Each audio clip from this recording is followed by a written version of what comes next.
They said the cowboy was reckless. They said he was building a wall against a storm that would never come. But when the wind began to scream across the plains and the snow swallowed the roads whole, his land became the last place of safety for miles. What happens next will make you believe in quiet miracles and second chances for the forgotten. Before we begin, tell me where you are watching from. Drop your country in the comments below. And if you believe no child or animal should ever face fear alone, hit subscribe now and share this story with someone who needs hope. Cody, Wyoming was already preparing for winter, even if most people refused to admit it. The mornings came late and cold, and the afternoons felt shorter every day. Wind swept down from the Absaroka Range without warning, cutting across the open land and through the streets of town. It carried dust, dry snow, and the smell of ice from higher elevations. The forecast said the season would be mild, but the wind didn't seem to agree. Beyond the edge of town, where the asphalt ended and the road turned to gravel, Rhett Calder was working alone. He was 33 years old, lean and solid, built from years of physical labor rather than any interest in looking strong. His shoulders were broad, his movements efficient, never wasted. A faded brown jacket hung open over a thermal shirt, and his gloves were stiff with cold. He wore his hat low, not to make a statement, but because the wind found every uncovered inch of skin. Rhett was setting posts into frozen ground. Cedar posts lay, stacked nearby, stripped and ready with heavy planks piled beside them. What he was building was not a normal fence. It was taller, thicker, and carefully spaced. The structure followed the length of his property on the side that took the hardest wind. Anyone who knew fencing could see immediately that this wasn't for cattle. Rhett leaned into the post hole digger, twisted and pulled. The ground resisted, packed hard with early frost. When he lifted the tool, ice clung to the dirt like gravel cemented together. He tossed it aside and went back in again. His hands hurt. The skin across his knuckles had split earlier that morning, and the cold kept reopening the cuts. He noticed the blood but didn't stop. Stopping meant time, and time felt like something he was running out of. At the edge of the corral, an old horse watched him. Sable was dark and steady, her coat thick for winter, her movements slow but alert. She had worked long enough to know when something mattered. Near her, a blue heeler named Juniper sat facing the open pasture, ears forward, body tense. The dog had been restless all morning, watching the horizon instead of Rhett. A pickup slowed on the road. Rhett didn't look up until the truck stopped near the driveway. Harvey Lott leaned out the window. Harvey was a local contractor, loud by nature, friendly when it suited him, careless when it didn't. "Calder," Harvey called. "You building a wall now?" Rhett straightened and wiped his hands on his jeans. "Windbreak." Harvey laughed. "Forecast says we're getting an easy winter. You sure you're not overthinking it?" Rhett met his eyes. "Forecasts aren't guarantees." Harvey shook his head, still smiling. "People in town are starting to wonder about you." Rhett didn't respond. After a moment, Harvey shrugged and drove on, his tires crunching over ice as he went. Rhett turned back to his work. He didn't need reminders that people were talking. He'd seen the looks at the feed store and heard the silence that followed him through the hardware aisle. In a town like Cody, anything unusual became a story fast. He set the next post, packed gravel around it, and checked the level. His leg ached, an old injury that never fully healed after a winter accident years back. The pain sharpened when pressure dropped. He ignored it. The barn roof creaked as a gust hit it. Juniper shifted her stance, staring out over the field. Near midday, footsteps approached along the gravel. Rhett turned and saw Mabel Crow walking toward the house, carrying a pot wrapped in a towel.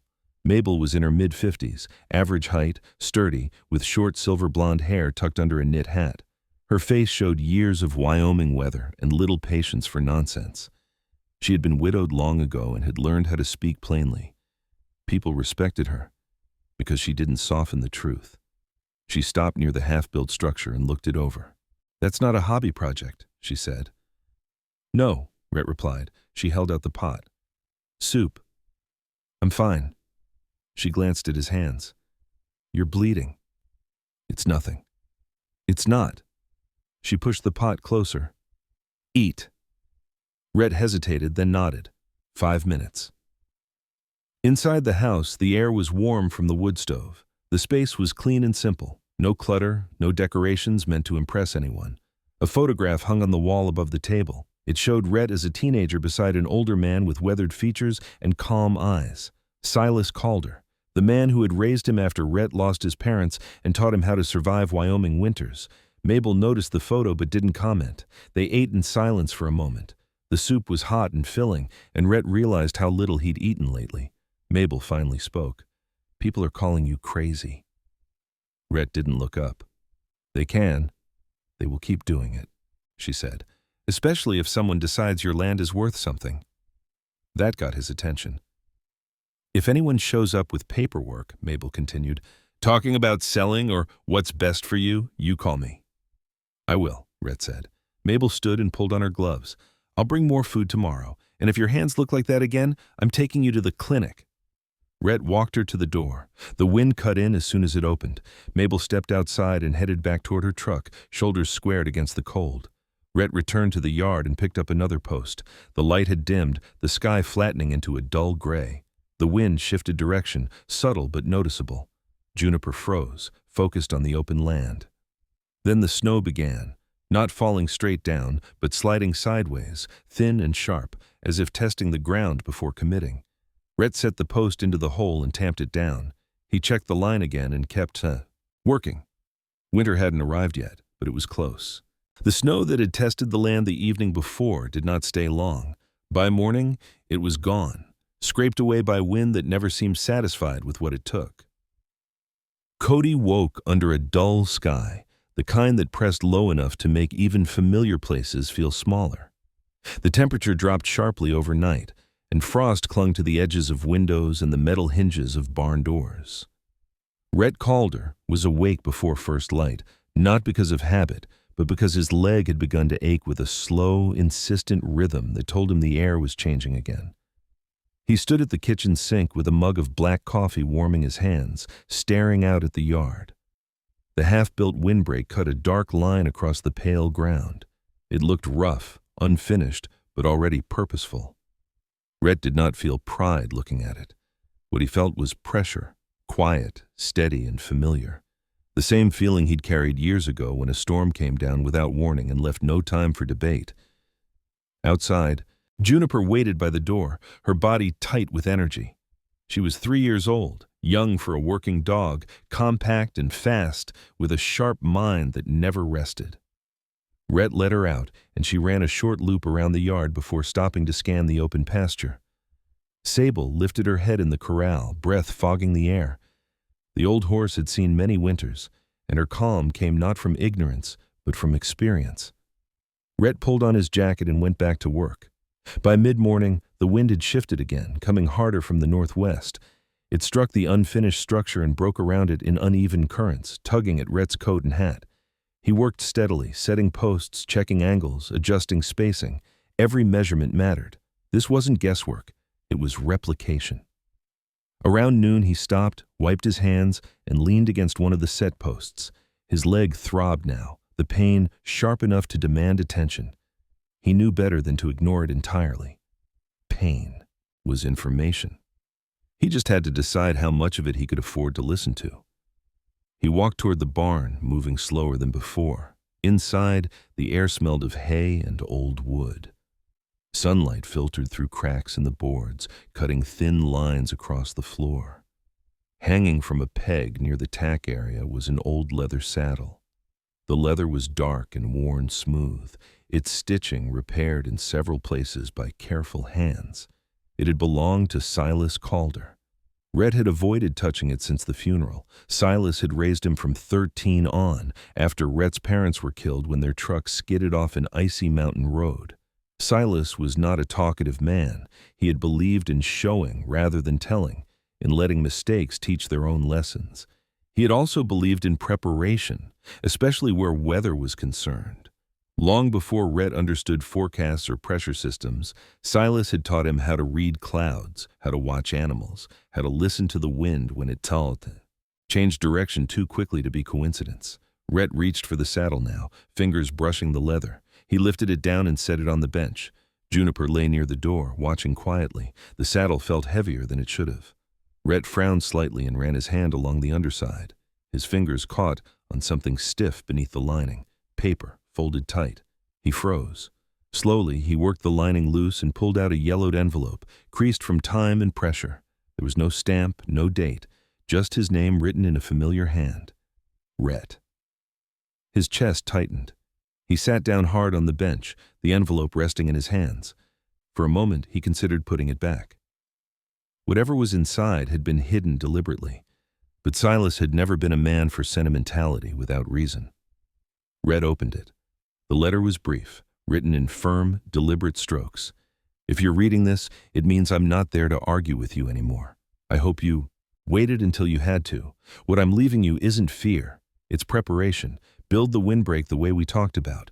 Don't change the spacing. Don't rush the corners. The wind will try to cut through where it always does. They'll say you're overreacting. They always do, right before they're wrong. Trust the patterns. Trust the work. Finish it. Rhett read the letter twice, then a third time.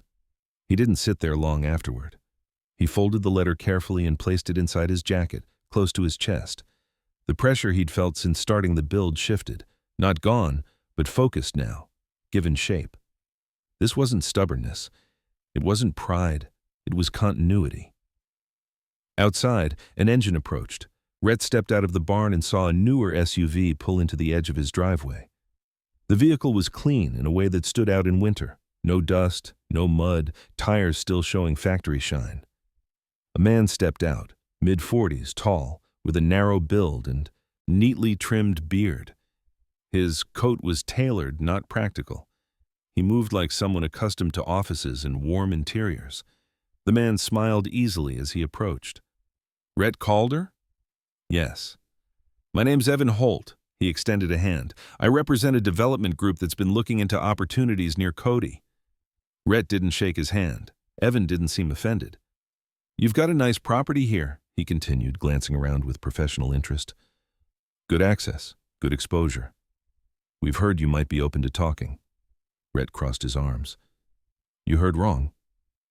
Evan's smile thinned slightly, but he kept his tone smooth. "Everyone has a price. We're offering fair market value, possibly above." Rhett looked past him, out at the pasture, at the wind pressing against the land. "I'm not selling." Evan nodded as if he'd expected that. "Think about it. Winter's hard on places like this. Maintenance, isolation. You're young. You don't have to stay tied down." Rhett met his eyes. "You should go." Evan hesitated, then gave a small shrug. "If you change your mind, you know how to reach us." He handed over a card and returned to his SUV. Rhett watched the vehicle leave, his jaw tight. Juniper growled low in her throat, eyes fixed on the road long after the SUV disappeared. By late afternoon, the sky darkened again. The wind rose, stronger this time, driving clouds fast and low. Rhett worked through it, setting 2 more posts before his leg finally forced him to stop. He leaned against the structure, breathing hard, and looked at what he'd built so far. It wasn't finished, not even close. As dusk settled, Sable shifted in the corral, restless now. Juniper paced near the house, ears flicking at sounds Rhett couldn't hear. He went inside as the first real snow began to fall, thicker than the night before, moving faster, more determined. Rhett stood at the window and watched it come in sideways. Silas had been right about one thing already. The wind was getting serious. Morning came in pieces. The sky lightened without clearing, a dull, gray thinning just enough to separate ground from cloud. Snow from the night before lay unevenly across the pasture, packed hard in places where the wind had pressed it down and stripped bare where the gusts had scoured it away. Rhett Calder stepped outside before sunrise and stood for a moment, breathing in the cold. The air felt heavier than it should have. It carried a pressure that sat low in his chest, the same way it had the day he broke his leg years ago, just before the whiteout closed in. Juniper circled the yard, nose low, stopping often to sniff the snow. The dog's movements were sharp, restless, her tail held stiff instead of loose. Sable stood quietly in the corral, steam rising from her nostrils, ears rotating with the wind. Rhett took note of both. Animals noticed changes long before people did. He worked through them morning, fastening planks between the posts he had set the day before. The windbreak was beginning to take shape now, the pattern visible even from a distance. It wasn't pretty, but it was solid. He measured twice before each cut, adjusting spacing where the land dipped or rose. Silas's instructions echoed in his mind, not as words but as habit. Slow down at the corners, let the wind slide instead of fighting it head-on. Near midday, a vehicle approached from the road. This one he recognized immediately. The SUV pulled in and stopped near the house. Rhett straightened, resting his hammer against the post. The driver's door opened, and a woman stepped out, closing it with careful precision. Delphine Calder, Dell, to everyone who knew her, was 35, just 2 years older than Rhett. She was tall and slim, her posture upright in a way that suggested offices and meetings rather than corrals and cold ground. Her hair was a deep chestnut brown, worn straight and cut just past her shoulders. She had Rhett's cheekbones but not his reserve. Her face was expressive, quick to reveal irritation or charm. Today her coat was dark and tailored, her boots clean enough to look out of place on the gravel. Dell paused, scanning the property, her eyes drawn immediately to the rising wall of wood, her lips pressed together. "Rhett," she called, walking toward him. "What is this?" "Good to see you too," he said. She stopped a few feet away, hands slipping into her coat pockets. "Don't do that. I drove 3 hours to check on you." He went back to tightening a bolt. "You didn't call. I knew you'd say not to come." Her gaze flicked to his hands, then to his leg. "You're hurt." "I'm working." Dell exhaled sharply, frustration already building. She had always been like this, quick to take responsibility, quicker to decide what needed fixing. After Silas died, she had taken on the role of organizer without asking if anyone wanted it. She walked closer to the windbreak, running her fingers along one of the boards. "This isn't normal fencing." "No." "What are you preparing for?" Rhett hesitated, then answered honestly. "Weather." Dell shook her head. "Rhett, the forecasts, I know what they say." She turned to face him fully now. "Then why are people in town calling me to ask if you're okay?" He looked at her, jaw tightening. "Who's calling you?" "Friends. Contacts. People who care." She softened her tone slightly. "I care. I didn't ask anyone to worry." "You never do." She glanced at the structure again. "You're isolating yourself out here, building something that makes people think you've lost perspective." He wiped his hands on his jeans. "Perspective depends on where you're standing." Dell's eyes narrowed. "Don't do that either. You sound like Silas." The name landed between them, heavy. Dell had loved Silas in her own way, but not the way Rhett had. She'd admired him, respected his discipline, but she'd also believed he lived too much in his own rules. After moving to Denver in her early 20s, she'd built a life around efficiency and forward motion. Loss, to her, was something to manage and move past. "Rhett," she said, more quietly now. "Silas is gone. You can't keep living like he's still directing things." Rhett didn't answer immediately. He walked toward the house, motioning for her to follow. Inside, the warmth hit Dell first. She glanced around, noting how little had changed since the funeral. The photograph of Rhett and Silas still hung in the same place. Dell crossed her arms. "You need to think practically." "I am." "No," she said. "You're thinking emotionally and calling it preparation." He met her gaze. "You didn't grow up here. That doesn't mean I don't understand it. It means you don't understand this." He tapped the window as a gust hit the side of the house. "The way the land reacts, the way the wind moves through it." Dell sighed, rubbing her temple. "Listen, I didn't just come because people are talking." She hesitated, then continued. "There's interest in this area, development interest." Rhett's eyes hardened. "Like the man yesterday." Her expression flickered, surprise, then something close to concern. "Someone came already?" "Yes." Dell closed her eyes briefly. "That's faster than I thought." "You thought?" Rhett said. "So you knew." "I knew it was coming," she corrected. "There's a resort corridor proposal being discussed. Nothing finalized yet. But properties like this..." She gestured broadly. "They're prime." "I'm not selling." "I know," she said quickly. "I'm not saying you should. I'm saying you should be informed, prepared." He studied her face. "Prepared for what?" "For pressure," she admitted. They don't like waiting, and they don't like resistance. Outside, Juniper barked sharply, then fell silent. Dell glanced toward the sound, unsettled. You need help, Dell continued. Legal help, maybe even medical support. Someone to vouch that you're thinking clearly if it comes to that. Rhett's jaw set. You're talking about evaluations. I'm talking about protection, she said. Before someone decides for you. He stepped closer, his voice low. I don't need anyone deciding anything for me. Dell held his gaze, then looked away. You've always been like this. You dig in. And you've always believed digging in is the same as being stuck. The silence stretched. Outside, the wind rose again, rattling the windows. Dell finally spoke. I'm staying the night. Rhett didn't argue. He knew when she'd already decided. That evening, as the light faded, Rhett returned to the windbreak for a final check. Dell watched from the porch, arms wrapped around herself, her expression thoughtful rather than angry now. She noticed things she hadn't earlier, the way the structure redirected gusts, the way snow collected differently behind it. Sable shifted in the corral, uneasy. Juniper paced the fence line, alert. By nightfall, clouds thickened again. The temperature dropped sharply, and snow began to fall with more intention than before. Dell stood beside Rhett at the window. This feels wrong, she admitted quietly. Rhett nodded. That's what I've been trying to tell you. They stood there in silence as the wind pressed harder against the land, the unfinished structure taking the first blows. The storm hadn't arrived yet, but it was no longer pretending it wouldn't. The night settled heavy and restless. Snow tapped at the windows in irregular bursts, not enough to accumulate but enough to keep the house awake. Rhett lay on the couch rather than his bed, boots off, jacket folded over the chair, listening to the way the wind moved around the unfinished windbreak. It didn't strike straight anymore. It slid, split, and returned in shorter gusts. That was the point.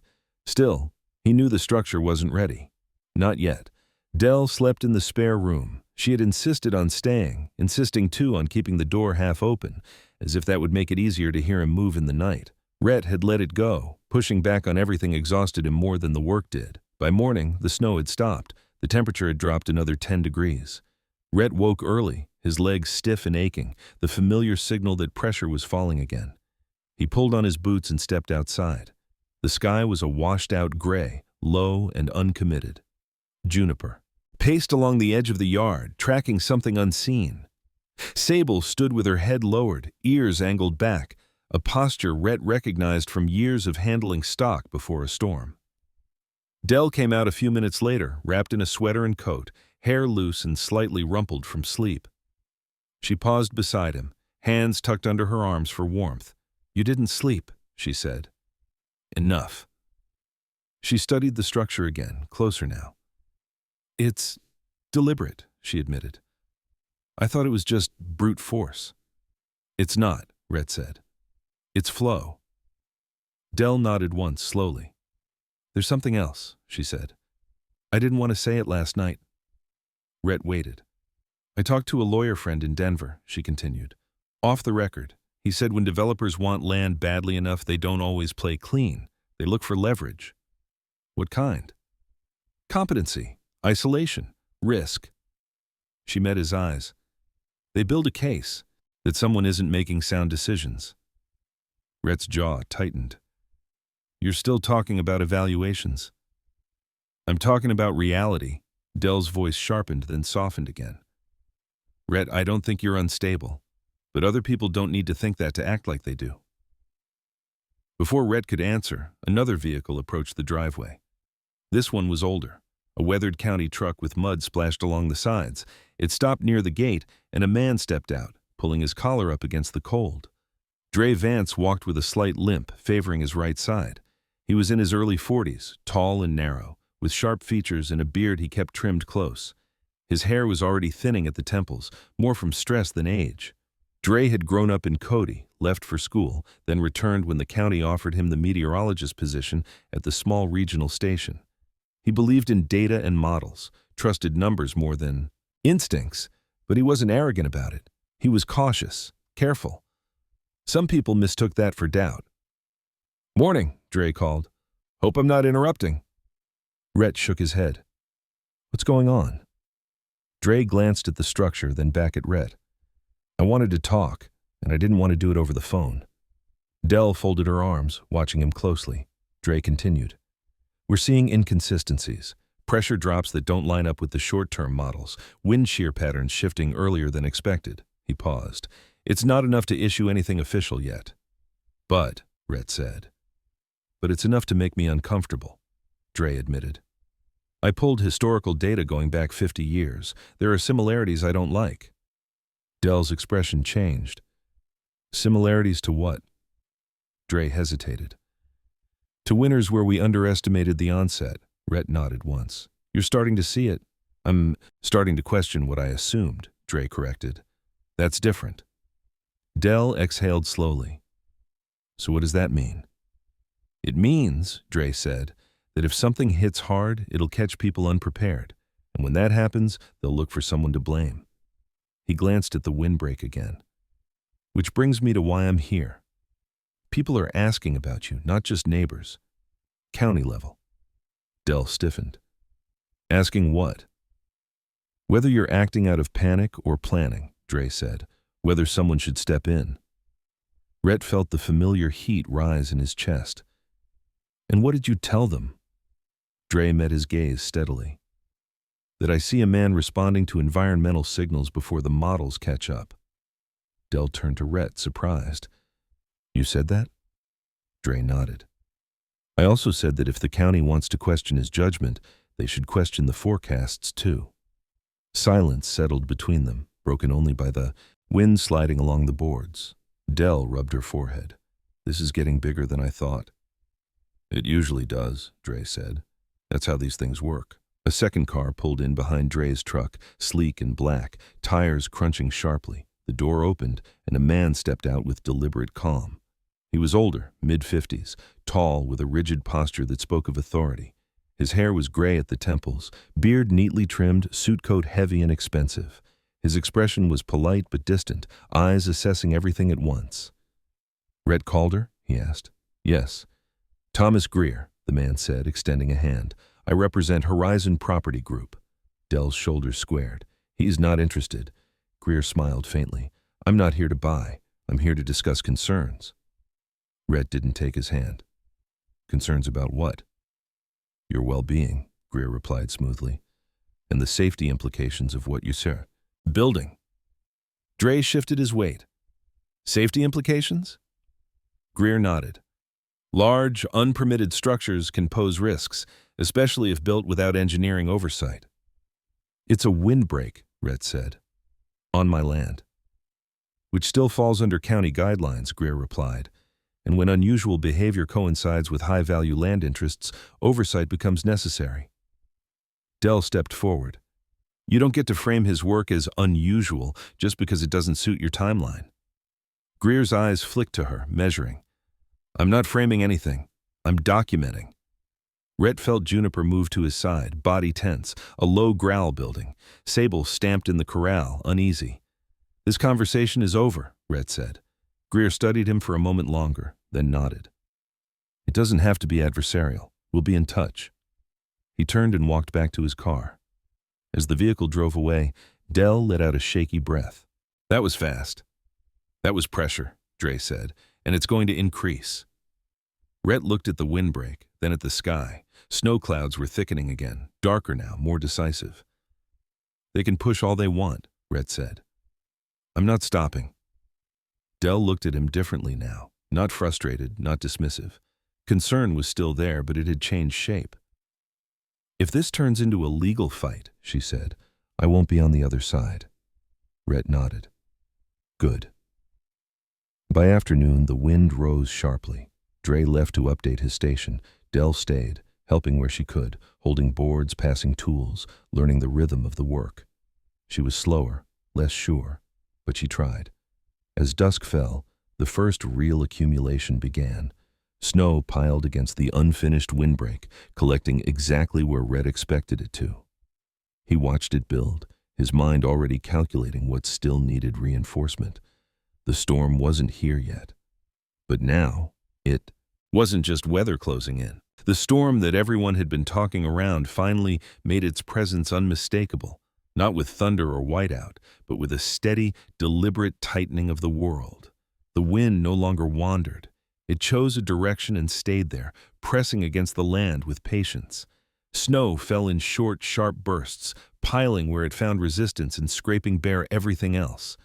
Rhett Calder woke before dawn to the sound of it moving through the unfinished windbreak, a low hiss followed by a dull thump as packed snow slid down the boards and settled at their base. He dressed without turning on the lights, muscles stiff from the previous day's work. His leg protested as soon as he put weight on it, but the pain was familiar enough to be managed. Outside, Juniper waited, tense and alert, her speckled coat dusted with snow. The dog's eyes tracked the shifting edges of the pasture as if the land itself were pacing. Dell was already awake when Rhett stepped into the kitchen, standing at the counter with her phone pressed to her ear. Her posture was straight, shoulders tight, voice low and controlled in a way that meant she was negotiating, not talking. "Yes," she said quietly. "I understand. No, I'm not asking for exceptions. I'm asking for time." She paused, listening, then ended the call without ceremony. She looked up at Rhett. That was the county clerk. "And?" "They're sending someone out today," Dell said. "Officially, it's a welfare and safety check. Unofficially, it's documentation." Rhett poured coffee and slid a mug toward her. "Who?" Dell exhaled. "Name's Lila Moreno, County Social Services. She's known for being thorough." Rhett nodded once. "Thorough is fine." Dell studied him. "You say that like you mean it." "I do," he replied. "I'm not hiding." Outside, an engine approached, not the sleek sound of a corporate vehicle, not the familiar rattle of county maintenance, but something in between. A compact SUV pulled into the driveway and stopped near the gate. A woman stepped out, mid-30s, average height, practical build. She wore an insulated coat and boots suited for real weather, not appearances. Her dark hair was pulled back into a tight braid, and she moved with efficient calm. She paused, taking in the windbreak, the snow, the animals, and the two people waiting near the house. "Rhett Calder?" she called. "Yes." "I'm Lila Moreno," she said, approaching. "County Social Services." She held up an ID without ceremony. Her eyes were dark and observant, missing very little. "I appreciate you being here." Dell stepped forward. "I'm his sister." "Noted," Lila said without changing her tone. "I won't take much time." They stood near the windbreak as Lila asked her questions. Her voice was even, her manner professional, but there was no softness meant to disarm. She asked about Rhett's living, conditions, his health, his finances. She asked about the structure, why it was being built, whether permits had been considered, whether anyone else was at risk because of it. Rhett answered plainly. He didn't embellish. He didn't argue. Lila listened, occasionally jotting notes, her gaze drifting to the way the wind slid along the boards instead of slamming into the house. "You understand?" she said eventually. "That from the outside, this looks like a stress response." Rhett met her eyes. "I understand how it could. And you're saying it's not." "I'm saying it's preparation." She nodded slowly. "Preparation can be healthy. It can also become fixation." Dell stiffened, but Rhett raised a hand slightly. "Ask what you need to ask." Lila looked at him with something like respect. "All right. Have you been sleeping?" "Enough." "Eating?" "Yes." "Any thoughts of harming yourself or others?" "No." She studied him for a moment longer, then glanced toward the corral where Sable stood, calm but watchful. Juniper sat at Rhett's side, alert but silent. "You've worked with animals," Lila observed. "Most of my life." "They're steady," she said. "That tells me something." Dell frowned. "Tells you what?" "That panic tends to spread," Lila replied. "This place feels controlled." She closed her notebook. "I'll file my report. It won't recommend intervention." She paused. "But I will note increased external pressure. That matters." Rhett nodded. "Thank you." Lila hesitated, then added, "Off the record, if you're right about the weather, you might want witnesses, people who can say you warned them." With that, she returned to her vehicle and drove away. Dell let out a breath she'd been holding. That could have gone worse. It could have, Rhett agreed. But it won't be the last time. By midday, the wind strengthened. Again, driving snow hard against the windbreak. Rhett worked through it, reinforcing joints, adjusting braces where the pressure concentrated. Dell stayed nearby, holding boards, fetching tools, learning where to stand so the wind didn't knock her off balance. She was clumsy at first, unused to the physical demands, but she didn't complain. In the early afternoon, another truck arrived, this one older, paint faded, tires worn but reliable. Mabel Crow climbed out, bundled against the cold, eyes sharp as ever. "Well," she said, surveying the scene, "looks like you've been busy making enemies." "Friends too," Rhett replied. Mabel snorted. "We'll see." She nodded toward Dell. "You must be the sister." "Delphine," Dell said, extending a hand. Mabel shook it firmly. "Mabel, I brought food." She lifted a bag from the truck, and I heard the counties sniffing around. "They were," Dell said. They left. Mabel's gaze slid to the windbreak, then to the sky. "Good. Because I just came from town, and shelves are already thinning. People don't know why yet, but they feel it." As if to confirm her words, a distant crack echoed across the land, the sharp report of a tree limb giving way under ice. Sable shifted uneasily. Juniper stood, ears forward, body tense. Rhett checked his watch. "We've got maybe 48 hours before this turns serious." Dell looked at him. "That's not what the forecasts say." Rhett met her gaze. "The forecasts are late." Mabel adjusted her scarf. "Then we better stop arguing and start planning." They worked until dusk. When darkness fell, snow had begun to stack visibly against the windbreak, forming drifts exactly where Rhett expected them. The structure held, redirecting gusts away from the house and barn. Inside, as they ate, Dell finally spoke what had been building in her expression all day. "If people need somewhere to go," she said quietly. "This place could handle it." Rhett looked at her. "That's what it's for." Outside, the wind rose again, stronger than before. The storm was no longer a possibility. It was organizing. The wind did not let up during the night. It stayed steady, disciplined, as if following instructions written somewhere above the clouds. Snow moved sideways across the yard, whispering against the boards of the windbreak and piling into drifts that grew denser by the hour. Rhett Calder woke several times to the sound of it, not alarmed, but alert. His mind cataloging each change in pitch and pressure. By dawn, the world outside had narrowed. Distances looked shorter. Sounds traveled differently. Winter was no longer approaching. It had taken position. Rhett was already outside when the first light arrived, tightening bolts and checking braces with numb fingers. The windbreak had held through the night, doing exactly what it was meant to do, breaking the force of the gusts before they could slam into the house and barn. Snow had collected thickly along its base, forming a rising wall of white that Rhett studied carefully. That accumulation told him where reinforcement would be, needed before the real weight came. Juniper stayed close, her movements sharp and controlled. She was no longer pacing aimlessly. She was guarding. Every few minutes she stopped, lifted her head, and listened. Sable stood in the corral with her back to the wind, head low, conserving energy. Rhett noted it all. Animals didn't waste motion when conditions turned serious. Dell joined him just after sunrise, bundled tightly, her city instincts finally overridden by the reality in front of her. She no longer questioned the structure or the urgency. Instead, she watched the way snow curved around the boards, the way the wind lost strength before it reached the house. "You were right about the flow," she said quietly. Rhett nodded. "We're not done." By mid-morning, visibility dropped again as snow thickened. That was when the first vehicle appeared at the end of the driveway, its headlights cutting through the white like dull blades. Rhett straightened immediately. He hadn't told anyone to come. Not yet. The vehicle stopped near the gate. A man stepped out, moving cautiously, one hand shielding his face from the wind. He was in his late 60s, average height, with a stooped posture shaped by decades of physical labor. His beard was white and untrimmed, his coat old but well-maintained. He carried himself like someone who had learned long ago that panic was a waste of energy. "Rhett?" the man called. "Yes?"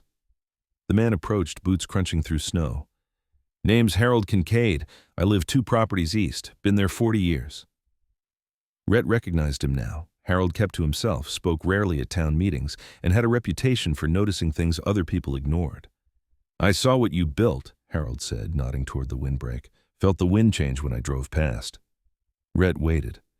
Harold glanced back toward the road, then lowered his voice. "My radio went out this morning. Power flickered twice. That doesn't happen unless something's wrong upstream." Dell stepped closer. "What are you saying?" "I'm saying this storm isn't done forming," Harold replied. "And if I'm right, it'll get worse before it gets better." Rhett met his eyes. "You need somewhere to wait it out?" Harold hesitated only a moment. "I was hoping you'd ask." Rhett nodded once. "Bring what you need. There's room." Harold exhaled, relief flashing across his weathered face. "Thank you." He turned and headed back toward his truck, moving with purpose. Dell looked at Rhett.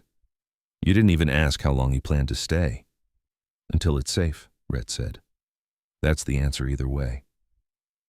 The next knock came less than an hour later. This time it wasn't a single man, but a family. A battered station wagon pulled in, its tires slipping slightly on packed snow. A woman climbed out first, early 40s, tall and broad-shouldered, her dark hair pulled into a rough ponytail. Her face showed strain, but her posture was protective. Two children followed, one boy around 10, thin and serious, and a younger girl bundled so tightly only her eyes showed. A man emerged last, mid-40s, heavy-set, beard thick and uneven, eyes darting toward the sky. "I'm Sarah Miller," the woman said, raising her voice over the wind. "We live near the river. The road's already drifting shut." Red opened the gate wider. "You're welcome here." Sarah nodded once, gratitude sharp and immediate. "We won't be in the way." Dell stepped forward to guide them inside. The children clutched their backpacks, eyes wide but silent. Juniper approached them cautiously, sniffed, then sat back down, accepting them. By noon, 3 more people arrived, each with the same look, concern edged with disbelief that had finally tipped into action. None of them asked why Red had built the windbreak. They didn't need to anymore. The evidence was visible in how the snow moved and how the wind lost its bite near the house. Inside, the atmosphere shifted. The house, once quiet and sparse, filled with low voices, the sound of boots drying near the stove, the rustle of coats being shed.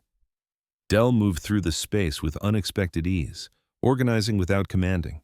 Mabel arrived shortly after, bringing supplies and information from town. "Roads west are already closing," Mabel said, setting down bags. "People are finally paying attention." Rhett checked his watch. "We've got maybe 24 hours before the worst hits." Outside, the windbreak creaked but held. Snow climbed higher against it, dense and heavy now. Rhett stepped out one last time before dark to reinforce a corner brace, working by headlamp as snow stung his face. His legs screamed with pain, but he ignored it. There would be time for consequences later. As night fell, the wind intensified. It howled now, no longer testing, but attacking. The house shuddered slightly, then steadied. Inside, the children huddled near the stove while the adults spoke in low voices. Fear was there, but it was contained, shared. Dell stood beside Rhett at the window. "If this keeps up," she said, "more people will come." Rhett nodded. "That's why the wall had to be big." A sudden gust slammed into the windbreak, driving snow hard against the boards. The structure absorbed it, redirected it, and stood. The storm had begun its real work, and people had started to believe. The storm crossed a threshold sometime after midnight. It was not announced by thunder or a sudden collapse of light, but by a change in weight.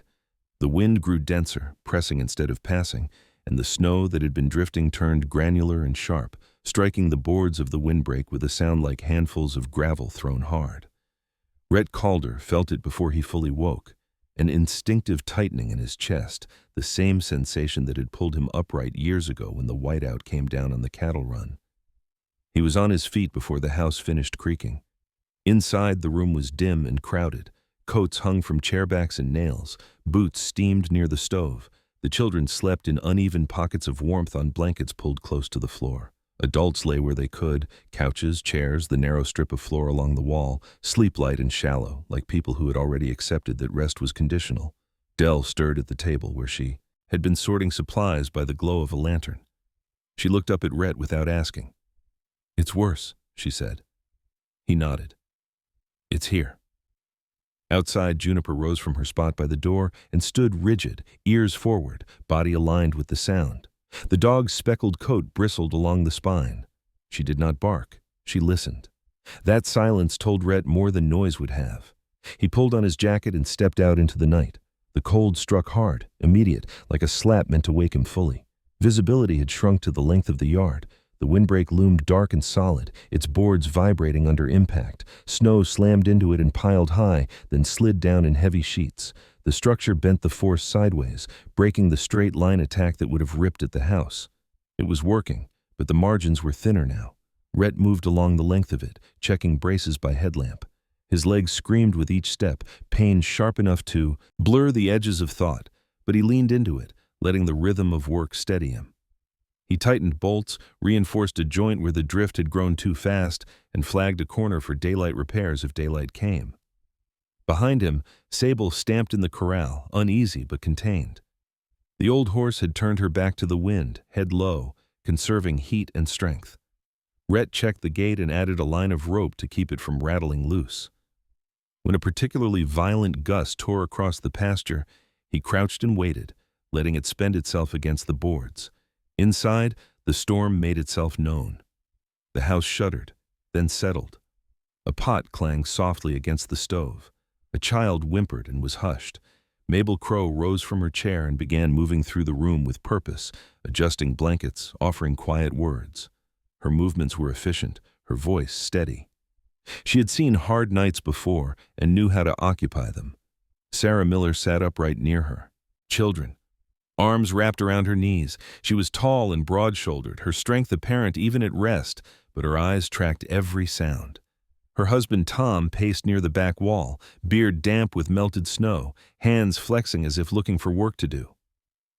Tom had been a mill worker before the plant shut down years back. Since then, he had learned to read risk quickly and act when it mattered. The first real impact came just after 1 a.m. A gust struck the windbreak at an angle Rhett had anticipated but not yet reinforced. The boards groaned, the sound deep and alarming, and snow surged upward in a heavy wave that slammed against the upper cross planks. One brace held, another cracked. Rhett swore under his breath and moved fast. He grabbed a spare board and drove it into place with numb hands, working by feel when the headlamp flickered. Juniper stayed close, bracing her body against his leg when the wind pushed hard enough to stagger him. Inside, the lights flickered once, twice, then went out entirely. The lanterns flared as Dell moved quickly, lighting wicks with practiced efficiency. She distributed them without speaking, her earlier hesitation gone. This was a problem with clear edges now, and Dell understood those. Dre Vance arrived shortly after the power failed, his county truck forcing its way through the drifted road and stopping hard near the gate. He stepped out into the storm, beard crusted with ice, face tight with urgency. Dre had never loved chaos. It challenged his reliance on order and data, but he had learned to respect moments when reality outran prediction. Pressure dropped another 10 millibars in an hour, he shouted to Rhett over the wind. That shouldn't happen, Rhett nodded. You need to get inside. Dre hesitated, glancing at the windbreak. This thing is the only reason the house is still standing. That's why you're here, Rhett said. Get warm. Inside, Dre took in the scene. Families gathered, children quiet, adults focused, and nodded once. County lines are down, he said. Emergency response won't move until this passes. Mabel crossed her arms. Then we wait. The storm intensified. Wind howled like a sustained engine, unbroken, relentless. Snow forced its way into seams, finding the smallest gaps. The house held, but only because the worst of the force was being redirected outward. Rhett moved between inside and out, reinforcing, adjusting, listening. Each trip cost him more. His leg had gone beyond pain into something deeper, a warning he acknowledged but refused to obey. Near 3 a.m, the wind found the weak point. A brace failed with a sharp crack that cut through the roar. Snow surged through the gap, driven hard, striking Rhett squarely and knocking him off balance. He hit the ground hard, breath driven from his lungs, pain exploding up his leg. For a moment, the storm seemed to pause, as if watching. Juniper lunged forward, planting herself against Rhett's side, her body a solid, living anchor. Rhett forced air back into his chest and pushed himself up on his elbows. He could not stand. Not yet. Inside, Dell heard the crack and ran to the door. Mabel followed, lantern raised. They saw the gap, the drifting snow pouring in, and Rhett down. "Boards!" Rhett shouted. "Now!"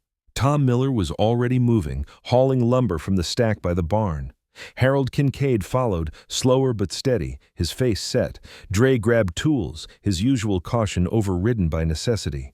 Dell knelt beside Rhett, her face pale but focused. "Can you move?" she asked. "I can work," Rhett said. "That's enough." They worked together, hands numb, breath burning. Tom held the board in place while Harold braced it. Dre drove the bolts home with grim determination. Dell held the lantern steady, her knuckles white. Juniper pressed her weight where it was needed most, refusing to move. Until Rhett did. The gap closed. Snow struck again, diverted this time, sliding away in heavy sheets. The windbreak shuddered, then held. Rhett sagged back against it, chest heaving. Dell wrapped his arm over her shoulder and helped him inside, the house swallowing them with heat and noise and the sound of collective breathing. Dre checked Rhett's leg, his expression tight. "You shouldn't have been out there." Rhett met his eyes. It had to be fixed.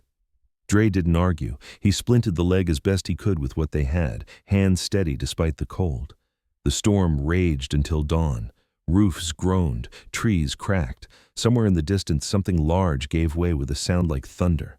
But the house stood. The windbreak took the punishment meant for everything behind it. When morning finally came, it arrived gray and quiet, the wind easing just enough to reveal the damage. Snow lay deep and uneven across the land. Fences were buried. Roads vanished. But the house still stood, and everyone inside was alive. Rhett sat by the window, leg elevated, watching the last of the gusts slide away. Dell stood beside him, her earlier certainty replaced by something steadier. "They would have lost people out there," she said quietly. Rhett nodded. "That's why we built it." Outside, neighbors emerged cautiously, drawn by the sight of a house that had endured. They came not with questions now, but with understanding. The storm had tried to take the house. It had failed.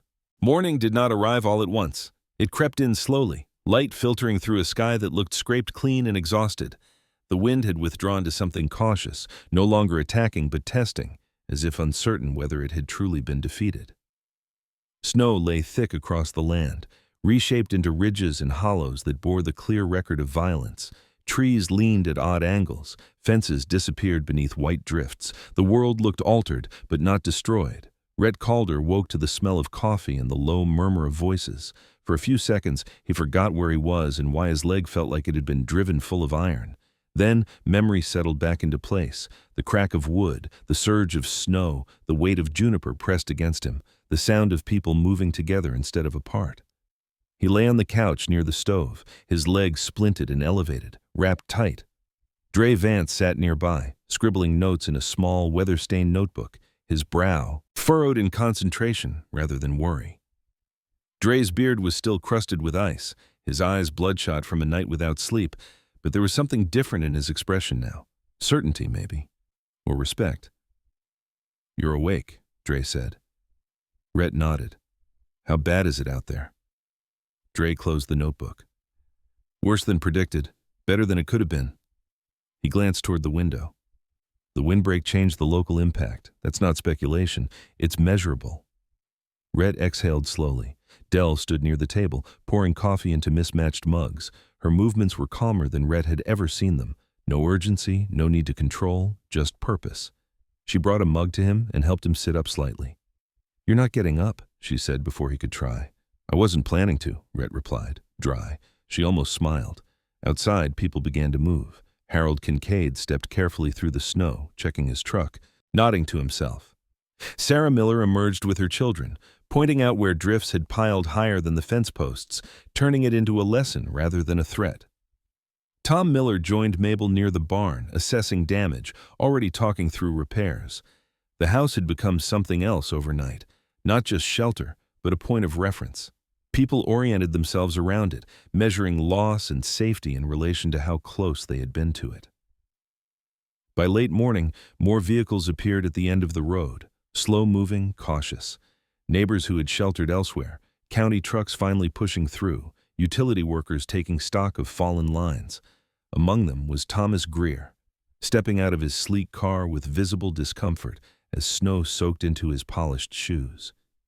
He paused when he saw the windbreak up close, really saw it this time. The way the snow lay against it in deep, controlled banks. The way the house behind it stood almost untouched compared to others visible in the distance. Dre joined him at the fence line. "You documented this?" Greer asked. "I will," Dre replied, "and I'll recommend a review of your development timeline. This area isn't as predictable as you assumed." Greer's jaw tightened. "We'll be reassessing." "That would be wise," Dre said evenly. Greer looked toward the house, toward Rhett visible through the window, leg elevated, people moving around him with quiet respect. For the first time, Greer didn't speak. He simply nodded and returned to his car. Dell watched the exchange from inside. He didn't like losing control. He wasn't in control to begin with, Rhett said. Later that afternoon, Lila Moreno returned, boots crunching through snow, braid dusted white. She surveyed the scene carefully.